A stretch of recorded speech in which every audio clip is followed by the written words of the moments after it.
O mercado está passando por um dos seus piores momentos e toda essa turbulência está sendo gerada por conta das tarifas do Trump. Para muitos analistas, Trump está agindo de forma irresponsável, criando caos e destruição na economia americana. Mas também existem analistas que apontam para um plano muito maior de reestruturação mundial do comércio, com o objetivo de firmar os Estados Unidos como uma potência mundial. E a principal arma do Trump para alcançar tais objetivos são as famosas tarifas. Se esse plano vai dar certo, ninguém sabe, mas é fundamental que você entenda esse plano para se antecipar e agir antes que o seu capital seja destruído. Se você nunca ouviu falar de Stefan Miran, dilema de Triffin, e não tem ideia de como tudo isso está impactando e pode impactar mais ainda os mercados, esse vídeo é para você. Mas, antes de mais nada, se você ainda não é inscrito aqui no canal, se inscreva no canal, ativa o sininho para sempre ser notificado quando eu estiver trazendo conteúdos brabos como esse. E antes de irmos para o conteúdo, tem um recado importante para você. Se você ainda não tem uma conta na Coinbase para poder comprar Bitcoin com taxas baratas, use esse link na descrição aqui abaixo. Compre Bitcoin, mais de 250 criptos que você consegue comprar por lá. E na primeira compra de qualquer valor, você ganha de presente R$20 em Bitcoin. Então toque nesse link aqui, abra sua conta, faça sua primeira compra de qualquer valor e pegue os 20 birubiru em Bitica para a sua carteira. Então chega de lenga-lenga, chega de coisa que não interessa e agora bora pro que interessa de verdade, bora pro conteúdo de hoje. Então vamos para o conteúdo de hoje, essa guerra que está acontecendo, essa luta de boxe entre o Vermelhão e entre o China Brabo, e vamos ver quem que vai sair vencedor disso, ao meu ver, sem sombra de dúvidas, Estados Unidos, e está havendo essa confusão de tarifas e como colocaram aí no Twitter esses dias, um pede truco, outro pede 6, outro pede 9, o outro pede 12, ontem inclusive o Trump colocou a China retalhou 124%, o Trump dobrou, colocou para 245% as tarifas. Porém, essas tarifas não é algo que está acontecendo do nada, sem nenhum plano. Essas tarifas é proveniente de um plano que foi escrito nesse paper e publicado em novembro de 2024, que é um usuário para poder reestruturar o trade global, ou seja, o sistema de comércio global. E quem escreveu esse paper foi esse Stefan Miran, tá? Que foi nominado como chairman, ou seja, como o C-level ali do conselho de conselheiros econômicos do governo do Trump, tá? E que fique muito claro, todas essas informações que estou trazendo para vocês aqui, elas saíram desse paper e tudo que foi escrito aqui é basicamente como o Trump está agindo. Tem uma coisa ou outra que ele tem exagerado, mas ele está seguindo esse plano que foi escrito pelo Stefan Miran, tá? Então, primeiro de tudo, plano central da argumentação de Miran é o dilema de Triffin. O que é esse dilema de Triffin? É um conflito entre interesses econômicos que surge quando uma moeda nacional é usada como reserva global, que é o caso do dólar americano. E esse dilema foi formulado pelo economista belga-americano Robert Triffin na década de 60. E o fato de você ter uma moeda global que todo mundo usa, existem alguns prós e alguns contras. Então essa moeda é uma moeda demandada em todo o mundo, que é o dólar. Com isso, os Estados Unidos fornecem dólares. Com isso causa um déficit comercial dos Estados Unidos. Por quê? Porque como que os Estados Unidos faz para enviar esses dólares? Importando. Então os Estados Unidos ele mais importa do que exporta. E isso traz um déficit na balança comercial. E é justamente nisso que o Trump está batendo. E esse déficit comercial nos Estados Unidos faz com que os dólares retornem para os Estados Unidos por meio dos títulos de governo. Então, os países compram esses títulos do governo e faz com que esses dólares voltem pelo fato de ter o déficit na balança comercial. E como eu disse para vocês, isso causa um desequilíbrio na balança. O fato de você emitir a moeda, isso tem uma influência monetária global, um superpoder da moeda, em contrapartida acontece o declínio industrial interno. Por quê? Porque se eu importo mais produtos para poder equilibrar isso, eu estou desincentivando a indústria do meu país. E isso gera um custo econômico. Basicamente, os Estados Unidos é tipo aquele amigo rico que paga o rolê para todo mundo, certo? E todo mundo duro, todo mundo depende dele. Enquanto ele tem dinheiro, a galera tá ali. Só que ele tá ficando quebrado. E se ele parar de pagar, todo mundo se ferra junto. Então, esse basicamente é o dilema de Triffin. E quais são as consequências negativas desse dilema de Triffin? Então, as consequências negativas são balança comercial negativa, aumento da dívida externa, uma vulnerabilidade global pelo fato de ficar dependendo muito de importação de várias coisas de outros países, incapacidade de competir com preços estrangeiros, porque para você fazer a manufatura dentro do país, isso acaba ficando mais caro, consequentemente, fechamento de indústrias por conta de uma incapacidade de competir com preços, e isso atrapalha a competitividade do país. Essa valorização do dólar prejudica a competitividade das exportações americanas, gerando déficit comercial. A manufatura americana sofre com essa dinâmica, perda de empregos e desindustrialização em várias regiões do país, e isso causa o quê? Fechamento de fábrica, queda de renda em regiões industriais, aumento da dependência de auxílios governamentais, e isso gera crises sociais, além de desacelerar a economia, faltar emprego e várias outras coisas. Próximo ponto. Declínio industrial afeta a segurança nacional, pois compromete a capacidade de produzir sistemas de defesa e armamentos. E os Estados Unidos é a maior potência em segurança do mundo, certo? Relação desigual com parceiros comerciais. Muitos países mantêm tarifas mais altas sobre os produtos dos Estados Unidos do que os Estados Unidos impõem a eles. Há um uso extensivo de barreiras não tarifárias e roubo de propriedade intelectual, especialmente por parte da China, e os Estados Unidos acabam arcando com o ônus de fornecer segurança global e moeda de reserva sem retorno proporcional dos parceiros comerciais de segurança.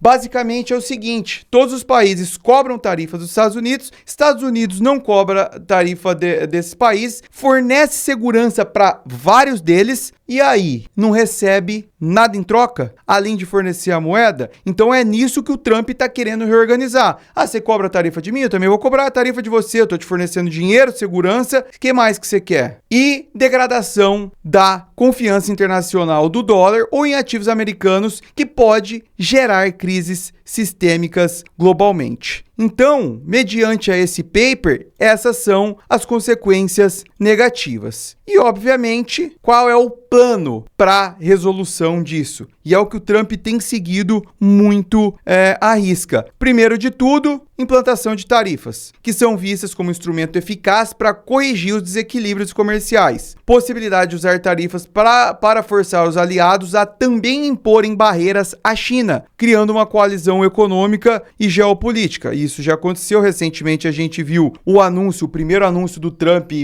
pondo tarifa muito mais do que estava previsto. E agora, ontem saiu um tweet de que da Kobayashi, inclusive para macroeconomia, esse daqui é o melhor perfil de Twitter para vocês seguirem, que as autoridades dos Estados Unidos estão planejando usar negociações com mais de 70 países para pedir que eles proíbam a China de enviar mercadorias através dos seus países. Ou seja, qual é o intuito dos Estados Unidos? Isolar a China. A China tem avançado muito comercialmente, tecnologicamente, e o intuito de tudo isso é a inteligência artificial está na mesa. E quem dominar a inteligência artificial vai dominar todo o resto. E os Estados Unidos não quer perder a sua hegemonia, não quer perder o seu poder. Segundo ponto, ferramentas baseadas em política cambial. As políticas cambiais são vistas como complementares às tarifas e cruciais para corrigir a sobrevalorização do dólar que prejudica as exportações americanas. Com essas tarifas, o Trump quer baixar o dólar e reduzir a dívida, segundo os analistas. E isso a gente já está vendo acontecer. Se você puxa o gráfico do DXY, que é o dólar frente a uma cesta de outras moedas fortes, como o euro, como o ien, enfim, são 6 moedas, o dólar já está caindo. O objetivo está sendo realizado. E terceiro ponto, são complementos estratégicos a medidas comerciais, fazendo reforma tributária e focando em setores estratégicos. Fazendo reforma tributária, ao invés de aumentar impostos internos dos Estados Unidos, poderiam usar essas tarifas para levantar receita, minimizando distorções internas e incentivando investimento doméstico. O Trump disse que quer isentar imposto para quem ganha menos de $150 mil anual, tá? E o foco em setores estratégicos é reindustrializações de áreas como defesa, semicondutores e farmacêutico. Trump também está muito interessado em terras raras, justamente por isso que ele tem tanto interesse na Groenlândia e no Canadá, pelo fato de ter essas terras raras que têm esses metais preciosos para a construção de semicondutores, farmacêuticos, enfim, e tirar essa dependência da China, tá bom? E aqui, mais uma vez, Trump prometendo que vai reduzir impostos, venha fazer seu produto na América, e tudo isso com o objetivo final de reconfigurar o sistema global sem destruí-lo. O objetivo não é abandonar o dólar como moeda de reserva ou fechar a economia americana, mas forçar uma redistribuição dos custos do sistema e recuperar parte dos benefícios que hoje são apropriados por outros países. Aqui, o Trump basicamente está seguindo o paper que o Stefan Miran escreveu. Só que no paper, Miran fala que a implantação dessas tarifas deve acontecer de forma gradual. Porém, não é isso que o Trump fez e está fazendo. Ele pegou, socou tudo de uma vez. E por que ele falou que a implantação dessas tarifas deveria acontecer de forma gradual? Pelo fato de que tarifas são inflacionárias. E nós estamos em um período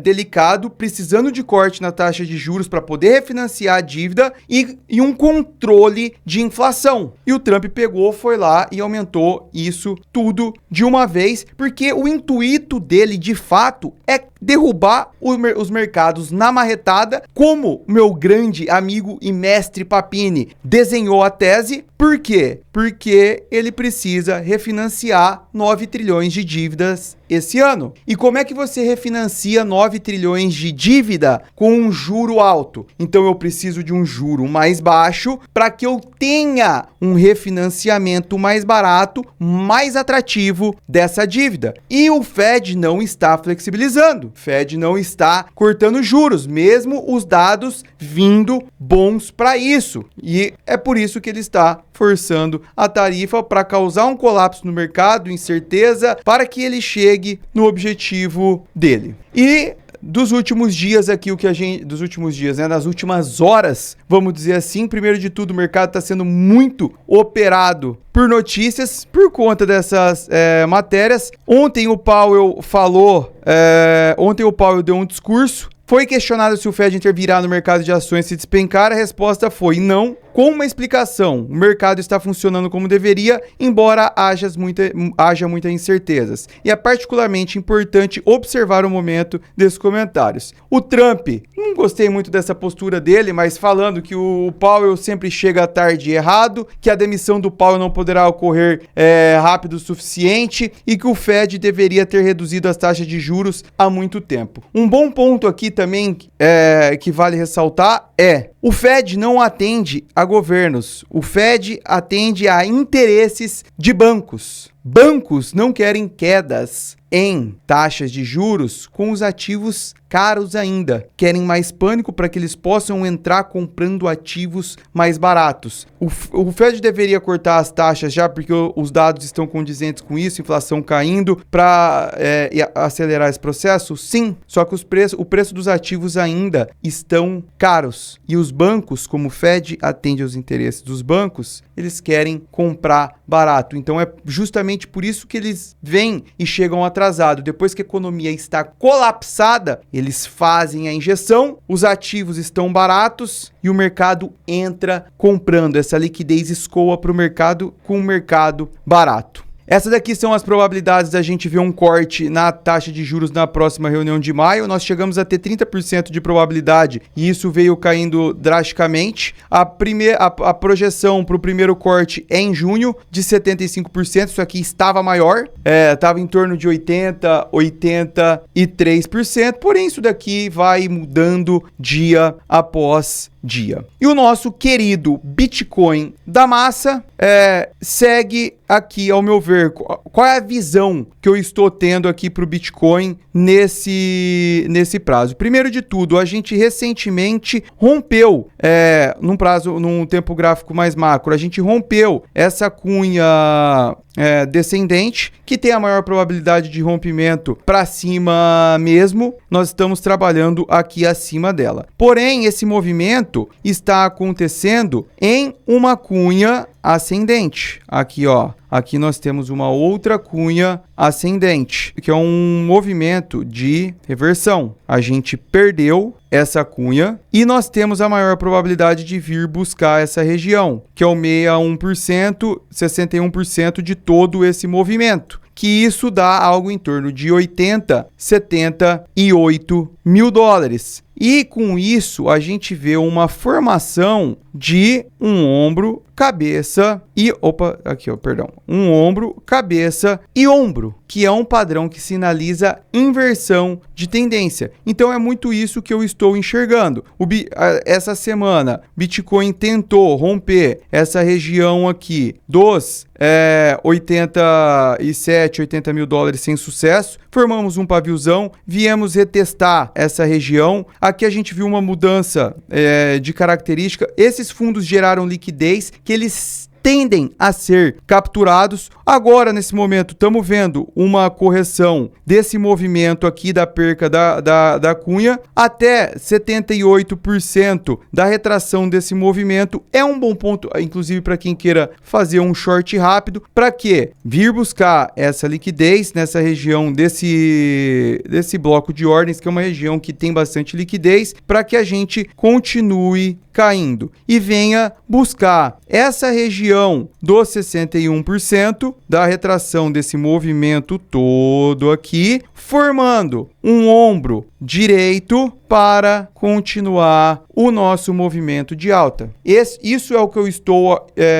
enxergando, isso é o que eu enxergo como uma probabilidade. Nós não segurando essa região de 61%, região dos 80, 78 mil dólares, invalidando a formação dessa figura de inversão, que é o ombro, cabeça e ombro, não segurando isso daqui, muito provavelmente a gente venha buscar a região dos 70 mil dólares, que é um forte suporte, também uma zona de bastante liquidez, capturando esses fundos aqui, esse fundo duplo, que quando a gente tem um fundo duplo, liquidez é gerada e captura essa liquidez, bate aqui nessa região para podermos voltar. Então esses são os dois cenários. Na live de segunda-feira que eu fiz aqui no canal, vocês podem conferir. Eu entreguei mais detalhes em relação a isso, junto com uma análise on-chain também, mapeando esses dois cenários, tá bom? Para o vídeo de hoje era isso, espero que vocês tenham gostado. Um excelente feriado para vocês, aproveitem a família, que Menino Jesus estejam com vocês. Tudo que é feito nesse canal é para honra e glória dele, do brabo que tá lá em cima, que se chama Jesus. Grande abraço, até semana que vem.